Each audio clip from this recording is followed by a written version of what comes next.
Salut Bissama. Bon, chez nous, dans notre village, on dit plutôt Salut Minander. Moi, j'ai l'accent du Haut-Rhin plutôt. Hein.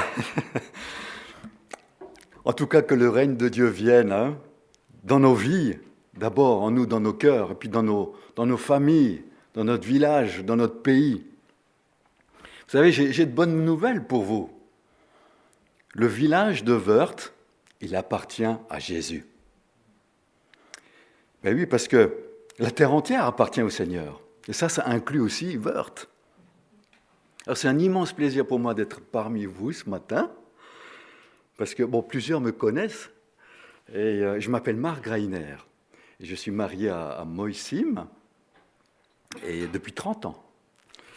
On a 4 garçons, Elliot qui est là parmi nous, que quelques-uns, il y a au moins Daniel qui le connaît, Daniel Brobu, il se cache là derrière. Hein. Parce qu'une fois par an, on fait une virée du côté de Froschwiller, et puis à côté de Lembach, n'est-ce pas? Waouh, c'est des souvenirs inoubliables. Parfois, on passe la nuit sous la tente, ou bien même, Daniel nous amène à des endroits secrets, connus presque que de lui seul, et on dort la nuit au creux du rocher. Vous avez déjà dormi au creux du rocher? Vous sentez la montagne à côté de vous. Je peux vous dire, on ne dort pas, mais on se repose. Et le lendemain matin, quand on prend le café et le petit pain au chocolat que nous a amené Daniel, c'est vraiment des souvenirs inoubliables. Et puis parfois aussi, je me rends à Niederbronn-les-Bains ou à Bischwiller, parce que Luc et Béatrice Greiner, peut-être quelques-uns le connaissent, ils sont de notre famille. Et aussi le pasteur Pascal, votre pasteur, il m'a rencontré à l'espace Charenton en novembre dernier. Et il a eu la bonne idée de m'inviter. J'avais un stand là-bas, ça s'appelle Témoignage Minute, dont on va parler pas mal aujourd'hui. Et c'est mon ministère de visiter les églises et d'encourager les chrétiens à partager leur foi en utilisant cet outil, Témoignage Minute. L'église d'où je viens, c'est à Guebwiller. Vous connaissez le Rimlishof peut-être? Ou le Bercail, la maison du Bercail? Ou bien le collège Daniel, une école chrétienne? L'église, elle est juste à côté. Et il y a le pasteur David Schertzer qui est originaire de Strasbourg, peut-être quelques-uns d'entre vous le connaissent. Dans le civil, personnellement, je suis employé d'une petite société d'informatique et je suis ingénieur informatique. Mais mon ministère, c'est la mission que Jésus a donnée à ses disciples, d'aller et de faire des disciples, d'aller et d'être un témoin. Ça, c'est ma mission, de partager ma foi intentionnellement. Comme Jésus a fait le premier pas, moi aussi je veux faire le premier pas vers l'autre. Comme Patrice a fait le premier pas vers l'autre. Ou Francis. J'aime beaucoup vos témoignages. On sent chez vous, vous avez envie de le faire et vous le faites. Bravo. Et, est-ce qu'on peut commencer par une courte prière? Seigneur, merci pour ces moments.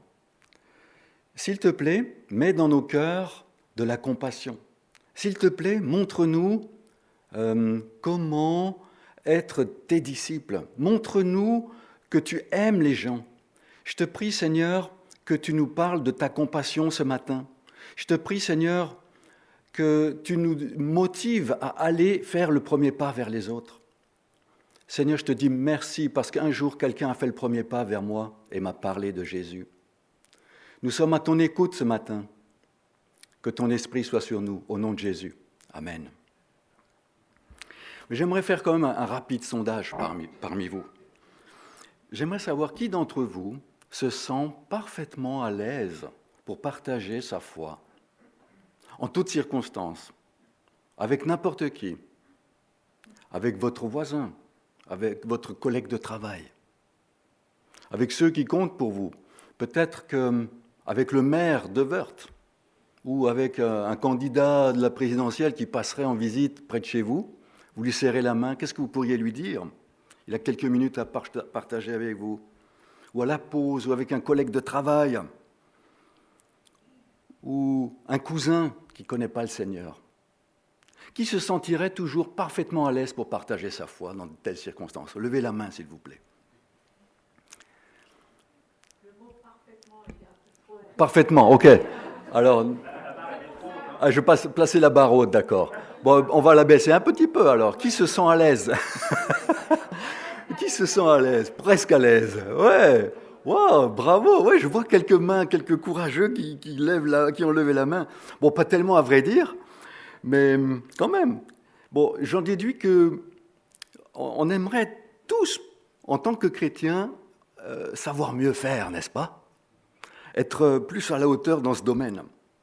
C'est normal. Un chrétien va toujours chercher à être plus efficace dans le partage de sa foi. Et moi, je voudrais vous parler d'un outil qui, si on l'applique, il va augmenter l'efficacité de notre témoignage auprès des non-croyants. Est-ce que ça vous intéresse? Ouais. Bon, on a une demi-heure ce matin et un peu plus cet après-midi pour explorer 1 minute de témoignage qui peut chaque jour sauver une vie pour l'éternité.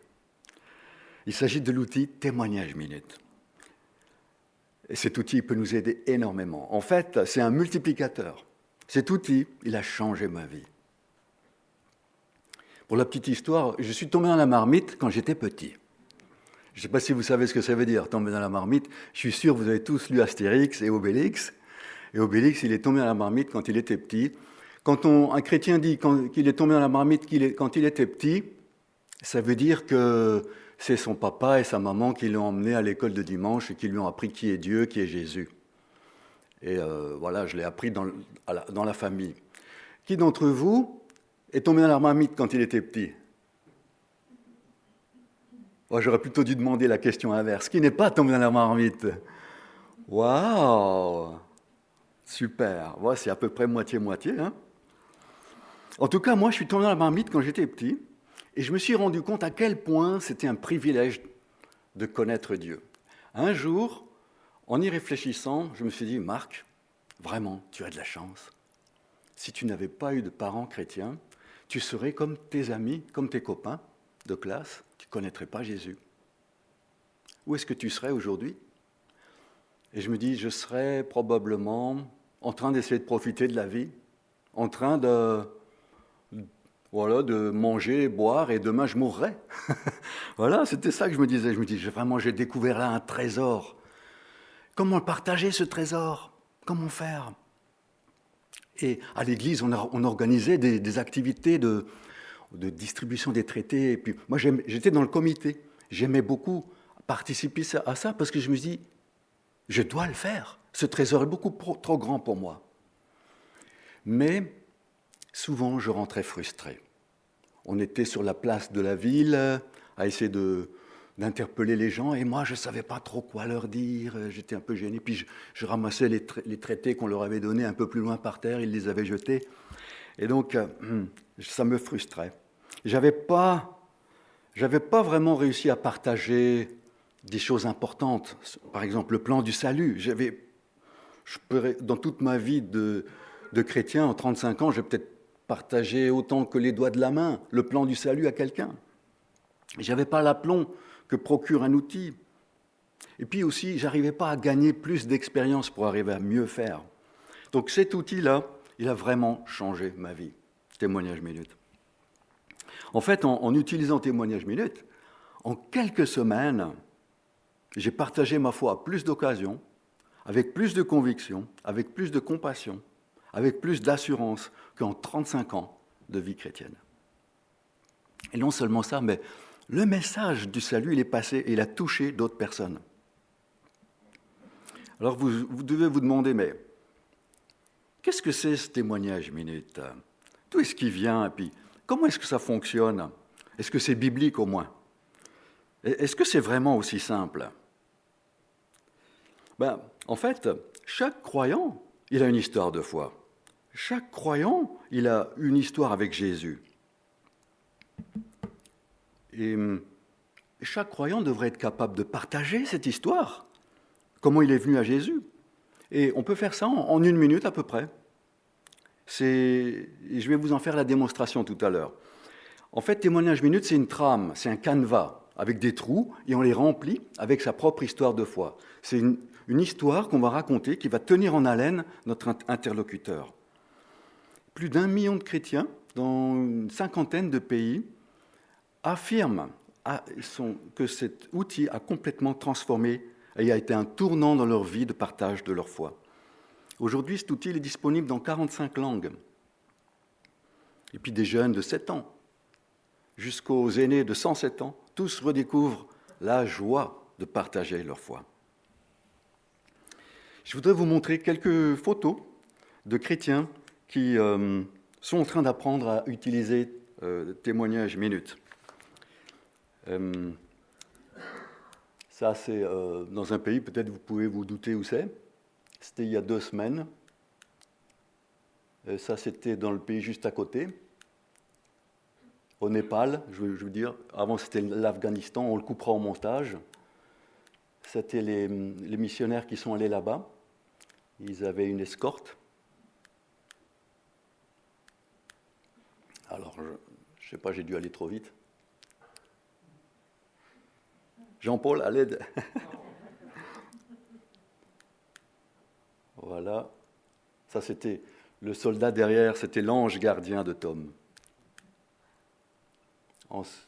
Les personnes qui ont appris l'outil ont ensuite utilisé l'outil avec des passants, avec des chauffeurs de taxi. Vas-y Jean-Paul, vas-y, fais avancer. Tu peux encore faire avancer, je ne sais pas si ça marche. Voilà, d'autres chrétiens. J'ai mis pas mal de photos. Donc c'est pendant le séminaire. J'aime beaucoup cette photo parce qu'il n'y a pas d'âge pour donner sa vie à Jésus. Mon meilleur ami a donné sa vie à Jésus à 4 ans. J'appuie peut-être sur le mauvais bouton. Je sais pas. Ici, c'est au Kenya, si je me souviens bien. Et en Haïti. Ici, c'est en France, au congrès des KF. Ici, c'est en Amérique du Sud. Et encore en Amérique du Sud. Et voici la dernière. À gauche, il y a Tom et son ami pasteur Georges juste à côté. Et c'était au Pakistan, la semaine dernière. Ils étaient emmenés avec leur chauffeur de taxi. Alors, je ne sais pas si c'est au Pakistan ou en Inde, maintenant je ne pourrais pas vous dire. En tout cas, Georges, il aime bien faire des petites blagues et il disait au chauffeur du taxi, derrière, sur le siège arrière, il y a le président. En fait, c'est le président de l'association qui promeut l'outil témoignage minute. Et ils ont un peu sympathisé avec le chauffeur de taxi. Et au bout d'un moment, ils ont raconté leur témoignage minute à leur chauffeur de taxi. Et de fil en aiguille, le chauffeur de taxi a dit « Ok, je suis prêt à donner ma vie à Jésus aujourd'hui ». Et ils ont prié ensemble. Et voici la photo qu'ils ont prise à ce moment-là. Donc c'est juste pour vous dire, ça marche. Alors, je vais vous en raconter un peu plus sur l'origine de l'outil, sur ce qu'il fait. Mais j'aimerais vous dire, dans la Bible, parfois on lit la Bible des dizaines de fois et on passe sur des textes, mais il y a des choses qui nous échappent.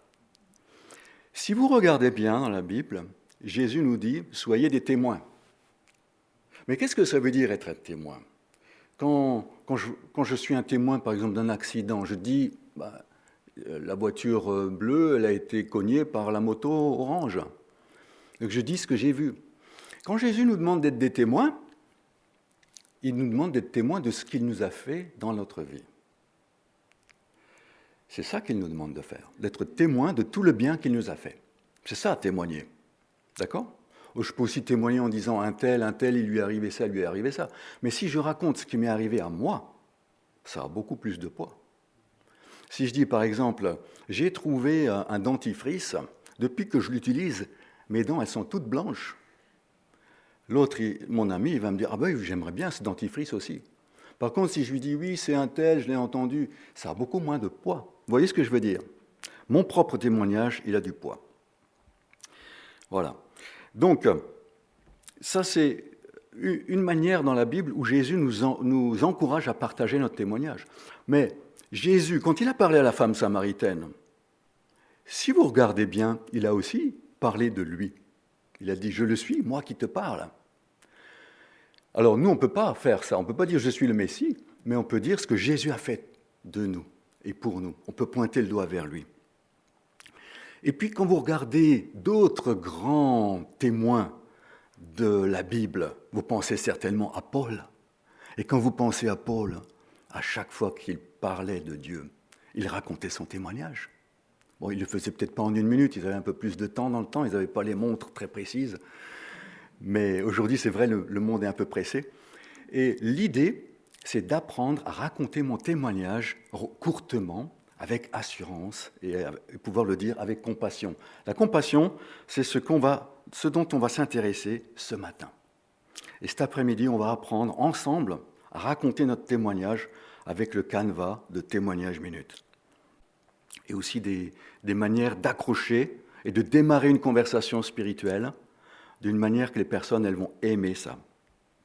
Donc, la compassion, en fait, c'est ça qui devrait être la vraie raison d'annoncer l'Évangile. Quand j'écoutais Francis et quand j'écoutais Patrice, on sentait leur compassion pour les hommes que Dieu avait mis sur leur chemin. Et c'était ça qui les a motivés à faire le premier pas. Parce que c'est vrai, quand on parle à un musulman, on se dit « Mince alors, il a une barbe, je vais avoir peur de lui ». Ça fait peur parfois. Ou qu'est-ce que je vais lui dire?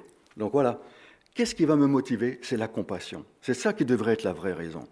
On ne devrait pas partager notre foi parce que c'est un devoir, ou parce que le pasteur nous a demandé de le faire. Non, on devrait le faire parce que la compassion nous pousse à le faire. Les deuxième point et troisième point, on les fera cet après-midi. On va s'approprier un outil qui, je crois, va bouleverser votre vie de témoignage. Alors, quelle est la question qui nous est posée là? J'aimerais demander quelles sont les raisons qui font qu'on a du mal à partager notre foi.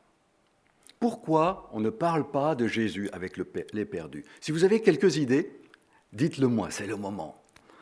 Donc si vous voyez, qu'est-ce qui vous bloque parfois? On en a parlé un petit peu. Est-ce que vous voyez quelque chose qui vous bloquerait, ou qui peut nous bloquer à partager notre foi? La peur des rejetés. La peur du rejet. Très bien. J'ai entendu autre chose encore. C'était la même chose. La même chose. Bon, la peur du rejet. Oui. D'autres idées? La peur d'être moqué. Absolument. La peur de perdre un ami. Oui. L'indifférence. Se révéler aussi. Se révéler, Se révéler, montrer qui on est. Voilà. Que les gens sachent, ah, il est chrétien, lui. Hein? On se sent pas assez digne. On ne se sent pas assez digne. OK? Ouais, c'est pas mal. Moi, j'ai noté 3 choses. J'ai noté la première chose, c'est qu'on ne sait pas quoi dire. On ne sait pas quoi dire. Ça rejoint un peu ce que vous avez dit aussi. Eh bien, aujourd'hui, on va apprendre comment entamer une conversation spirituelle et pouvoir le dire avec assurance. Et de créer une occasion bénie pour raconter qui est Jésus. Et on va même se sentir à l'aise en le faisant. J'ai noté une deuxième raison, c'est que on a peur d'être rejeté. Ce sont des peurs, tout ça c'est des peurs. Si on interroge les gens pour leur dire c'est quoi votre plus grande peur, il y a des organismes qui ont fait des sondages, quelles sont les plus grandes peurs? Donc la première des peurs, la première des peurs, je vais vous la dire à la fin. Je vais commencer par la peur du noir. Les gens, ils ont peur du noir. Ils ont peur d'aller à la cave et de se cogner ou de rencontrer un fantôme ou je n'en sais rien, quoi. En tout cas, ensuite, l'autre, les gens ont encore plus peur de se retrouver en l'air et de risquer de tomber, d'aller dans un avion. Il y a des gens qui ont peur d'aller dans un avion. Il y a aussi les gens qui sont claustrophobes. Il y en a encore plus qui sont claustrophobes, d'aller dans des endroits où ils sont un peu serrés, ils ont peur que ça s'écrabouille, qu'ils sont coincés, etc. L'autre peur encore plus, c'est la peur des piqûres, du sang. Peut-être s'il y avait moins de gens qui avaient peur des piqûres et du sang, il y aurait plus de médecins. Mais voilà. Et puis il y a ceux qui ont peur de se noyer. Il y a encore plus de peur de se noyer. Et si je vous dis peur des serpents et des araignées ou des insectes, alors ça c'est encore une peur qui va un pas plus loin. Et l'avant-dernière peur, avant celle où on va arriver, c'est la peur du vertige, du vide, de tomber d'un endroit élevé. Mais la première peur que les gens ont, c'est de parler en public, de devoir faire un discours, de devoir parler et dire quelque chose d'intéressant. C'est la plus grande des peurs. Et ça rejoint ce que vous avez dit. On ne sait pas quoi dire, on a peur d'être rejeté. Mais il y a la troisième raison. Il nous manque la compassion divine. Alors, c'est ça dont on va courtement parler maintenant, avant de traiter les deux autres points. Vous allez voir que ces trois obstacles-là, ils vont disparaître de votre vie. Est-ce qu'on peut lire ensemble ce verset ? On va le prononcer avec nos lèvres, vous savez, parce que quand on parle, ça nous marque plus profondément. On va le dire ensemble avec nos mots, en parlant à haute voix, et on va l'entendre avec nos propres oreilles. À la vue des foules, Jésus fut rempli de compassion pour elles, car elles étaient blessées et abattues, comme des brebis qui n'ont pas de berger. Ouais. Jésus, il avait de la compassion. Hein. Je vais vous montrer quatre photos, et vous allez lever la main quand vous allez... Non, je vais vous demander le premier mot qui vous vient à l'esprit quand vous voyez cette photo. Quel est le premier mot qui vous vient à l'esprit ?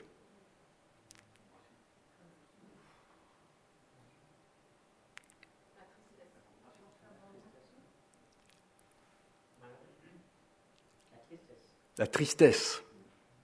Tristesse. On a de la peine. Ça nous touche. Est-ce que vous ressentez de la compassion ? Oui, bien sûr. Hein. J'ai une deuxième photo. Quel est le premier mot qui vous vient à l'esprit ? Ivrogne ? Non. De la souffrance. De la souffrance. Waouh ! De la pitié. Ok. Ouais. Est-ce que vous ressentez de la compassion ? Waouh ! J'ai entendu, vous ressentez de la compassion. Moi, j'avais déjà épuisé toute ma compassion avec l'enfant avant. Prochaine image. Quel est le premier mot qui vous vient à l'idée ?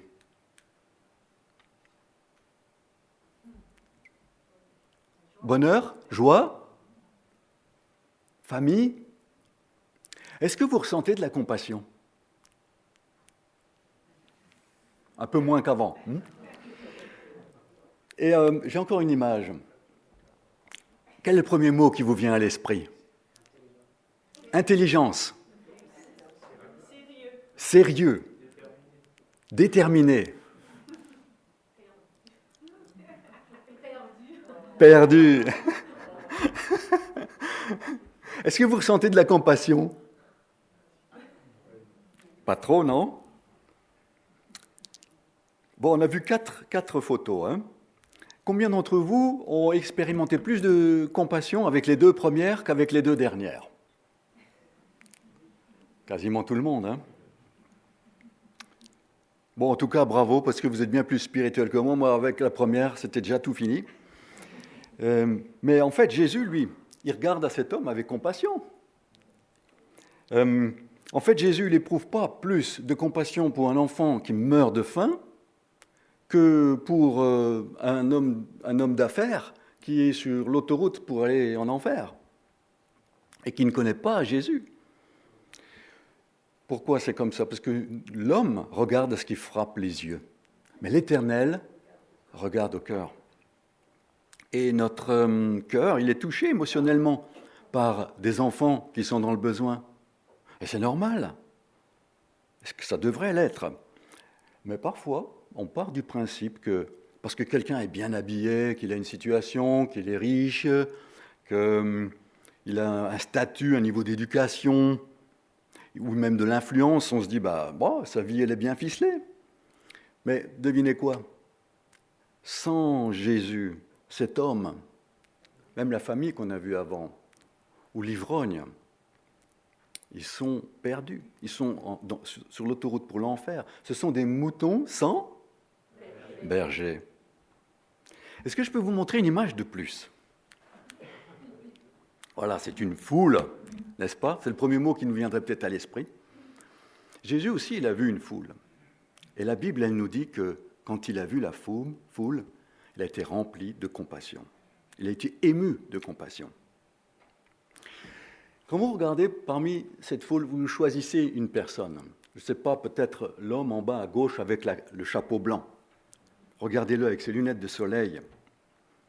On va dire que c'est à la foire Kermesse à Wörth, au 14 juillet. Vous rencontrez cet homme, vous ne pouvez pas vraiment savoir ce qui se passe dans sa vie. Hein. Imaginez que sa femme vient de le quitter ce matin. On ne peut pas savoir, peut-être c'est le cas. Peut-être qu'il est en train de passer par des moments très difficiles, il a appris qu'il a le cancer. Peut-être qu'il est mourant. Peut-être qu'il a réussi sa vie au-delà de tout ce qu'on peut imaginer, et puis c'est vide à l'intérieur, c'est creux. On ne sait pas. Mais Jésus, lui, quand il voit la foule, il la regarde, et il la regarde avec compassion. Et c'est ça la chose sur laquelle je voudrais insister maintenant. C'est sur cette prière. Mon Dieu, voudrais-tu changer mon cœur? J'en ai assez de voir ce que mon cœur voit, mon côté charnel voit.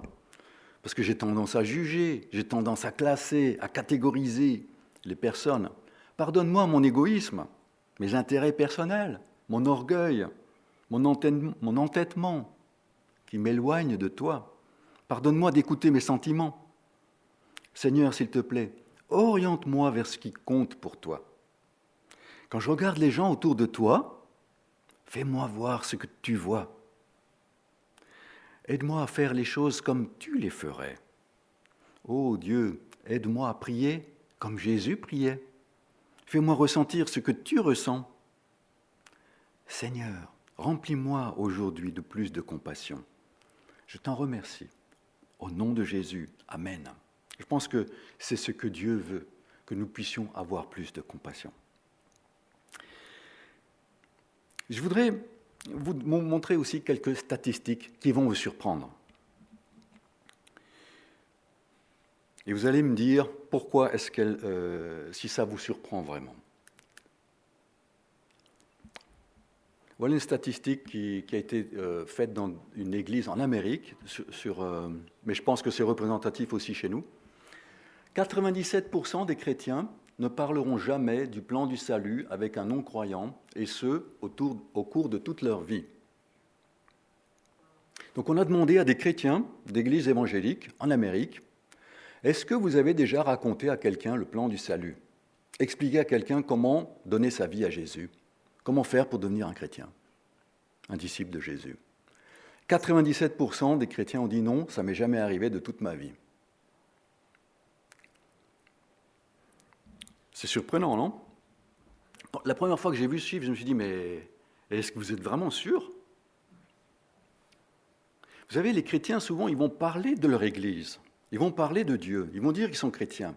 Ils vont dire, je suis contre l'avortement. Ils vont dire, je suis contre le mariage gay. Ou bien, ils vont dire toutes sortes de trucs. Ils vont inviter parfois les gens à l'Église. Mais là, il s'agit du plan du salut. Raconter le plan du salut. Donc, en fait, ils ne savent même pas comment faire pour raconter le plan du salut. Ils ne savent pas trop comment s'y prendre pour démarrer une conversation spirituelle sur Dieu, sur Jésus. Ils peuvent parler du sport, ils peuvent parler de la météo, du beau temps, de la famille, des informations de tout ce qui se passe, de la guerre.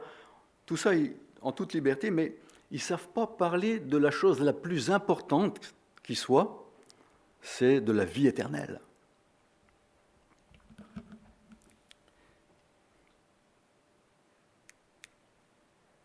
Autre chiffre, 90% des non-croyants ne mettront jamais les pieds dans une église. 90% des non-croyants ne se rendront jamais dans une église de toute leur vie. Alors je ne sais pas si c'est surprenant ça aussi, hein? Ça nous étonne.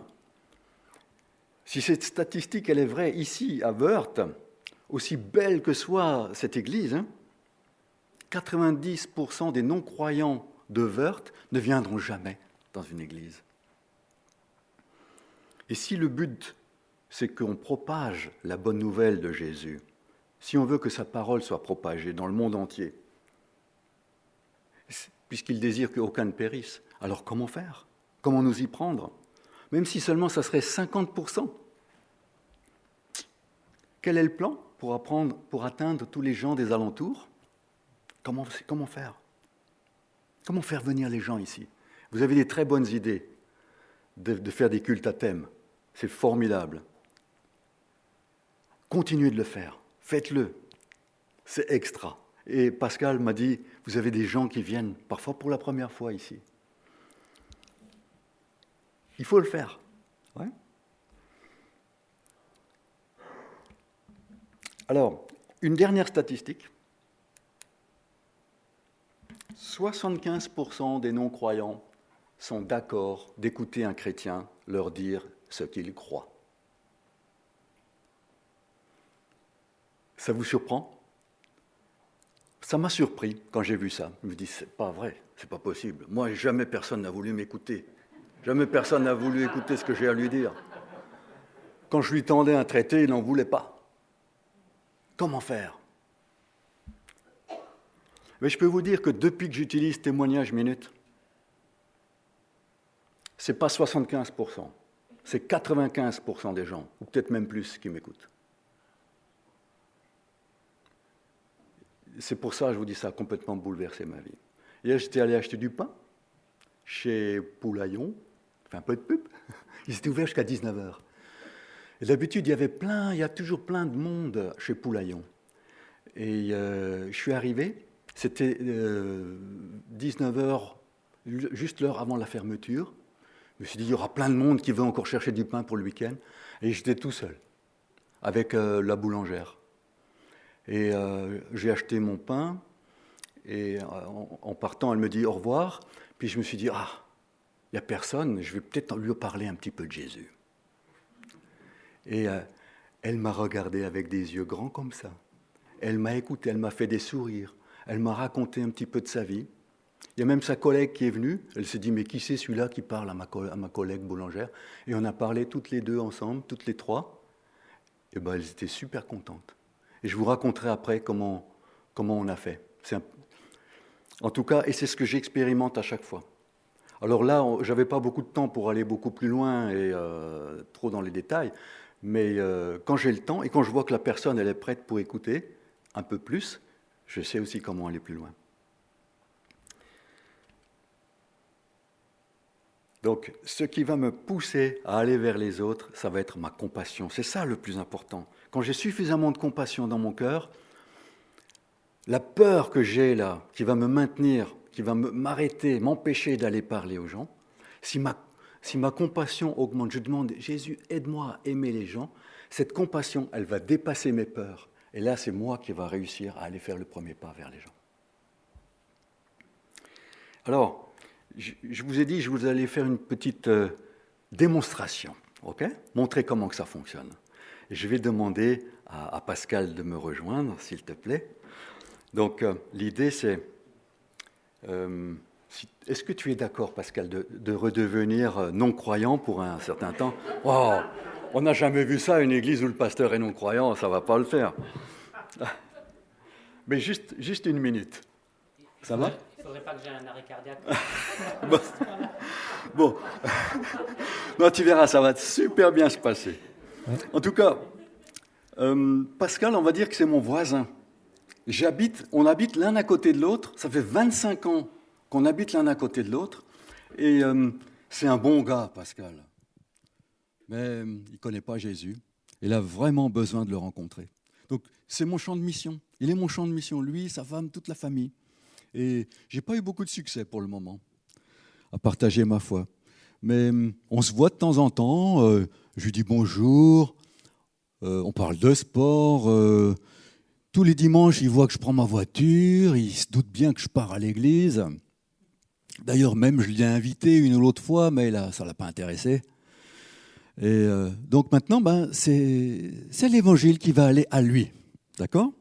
Et ce matin, en priant, j'ai dit à Dieu, c'est une prière que je fais tous les jours, Seigneur, je suis à ta disposition. S'il te plaît, donne-moi l'occasion de partager ma foi à quelqu'un aujourd'hui. Mets quelqu'un sur mon chemin. Et je ne sais pas, peut-être ça va être Pascal, peut-être ça va être quelqu'un d'autre. En tout cas, voilà, je rentre du boulot et puis je vois Pascal qui est dehors en train de jouer avec ses enfants. Et je me dis, je suis prêt. Je vais aller lui faire une petit bonjour. Donc, hey, bonjour Pascal. Salut Marc, ça va? Comment tu vas? Ouais, bientôt le week-end. Ouais, ça fait longtemps qu'on ne s'est pas vu. Oui. Et puis, je vois que tu joues avec les enfants. Oui, il faut, dès qu'on a un peu de temps. Ils ont grandi depuis la dernière fois, dis donc. Alors c'est vrai que tu ne regardes pas souvent par-dessus la clôture. Donc, ouais. Écoute, ça fait un moment déjà que je voudrais te poser une question. Est-ce que je peux te la poser maintenant? Bien sûr, ouais. Tu sais que tu peux venir chez moi, il n'y a pas de souci. Eh bien voilà, j'aimerais savoir quelle est la meilleure chose qui t'est arrivée. Dans toute ta vie, quel est le meilleur souvenir, voilà, la chose la plus extraordinaire? Quelle est la meilleure chose qui t'est arrivée? Je ne m'attendais pas à cette question. Je dirais que c'est le jour où j'ai rencontré ma femme. Parce que sinon, je n'aurais pas mes enfants. Enfin, ma vie n'aurait pas beaucoup de sens. C'est le jour où j'ai rencontré ma femme. Tu dis ça parce qu'elle est là. Hein. Oui. et en fait, c'était... moi, je ne l'avais pas vue. Et elle m'a vue. Elle était amoureuse de moi. Et heureusement qu'il y avait mon cousin qui était là. Et lui, il a vu ce regard. Et puis le soir, il me dit, mais Pascal, tu ne crois pas que Delaya, on se connaissait, hein, que Delaya, elle est amoureuse de toi? Et c'est là que ça a commencé à cheminer dans ma tête. Et puis, de fil en aiguille, ouais, c'est la meilleure chose qui me soit arrivée dans ma vie. Ah, c'est beau, hein? Et ça fait combien de temps alors que vous êtes mariés? Tu t'en souviens quand même? Alors, c'était en 2007. 2007, donc ça fait... 2013. 2007. 2007. Ça fait 15 ans cette année. 15 ans. Ah oui. Bravo. Ouais. Chouette. Magnifique. Wow. Dis, Pascal, est-ce que je peux te raconter la meilleure chose qui m'est arrivée à moi? Ben ouais, vas-y. Bon, alors, moi je dirais, je suis marié à une femme formidable, tu la connais, hein, et on a 4 enfants, je suis aussi très fier d'eux. Mais la meilleure chose, c'était avant. Il y a une période dans ma vie où alors vous pouvez chronométrer. À partir de maintenant, c'est 1 minute. D'accord? J'ai 1 minute pour mon témoignage. Pour ça s'appelle témoignage minute. Si vous avez des montres, vous pouvez chronométrer. Donc, je dis... Comment? C'est bon. Donc, il y a eu une période dans ma vie où je me sentais très seul. C'est comme si j'avais pas d'amis, comme si je comptais pour personne. Et puis, je m'inquiétais de ce qui allait m'arriver plus tard, ou même le jour où j'allais mourir. Et puis, un beau jour, il y a quelqu'un qui m'a donné une Bible. Et dans ce livre, j'ai découvert un Dieu qui m'aime vraiment, pour qui je compte, au point qu'il est venu vivre sur terre parmi nous. Il s'appelle Jésus. Et quand j'ai réalisé que Jésus, il a payé de sa vie, il est mort pour nous, pour moi, puis qu'il est ressuscité, je lui ai fait une prière. Je lui ai dit, Jésus, s'il te plaît, pardonne-moi tout le mal que j'ai fait et deviens le nouveau maître de ma vie. Et là, il s'est passé quelque chose. C'est comme si un poids qui s'était envolé de mes épaules. J'ai ressenti une paix et je savais que j'avais un ami, un vrai, sur qui je peux compter. Ça, c'est la meilleure chose qui m'est arrivée. Et je pense que si je n'avais pas rencontré Jésus, aujourd'hui, j'essaierais de profiter de la vie, profiter de ma famille, mais je serais toujours encore en train de me demander, et la vie, ça sert à quoi? Pourquoi j'existe? Voilà. Ça fait 1 minute? Ah. Bon, j'ai raté alors. Et merci Pascal de m'avoir écouté. Ah ouais, c'était très intéressant, merci beaucoup. Et tu sais, ce Jésus dont je t'ai parlé, il t'aime toi aussi, vraiment beaucoup. Mais j'entends ma femme, elle m'appelle là, donc à l'aide, je ne sais pas, il faut peut-être que j'aille manger aussi, c'est l'heure. En tout cas, ce Jésus dont je t'ai parlé, il t'aime vraiment beaucoup. Ben, on en reparlera. Et on en reparle, ouais, super. Merci. Donc voilà, parfois ça s'arrête là. Merci Pascal. Tu peux redevenir le pasteur maintenant. Hein.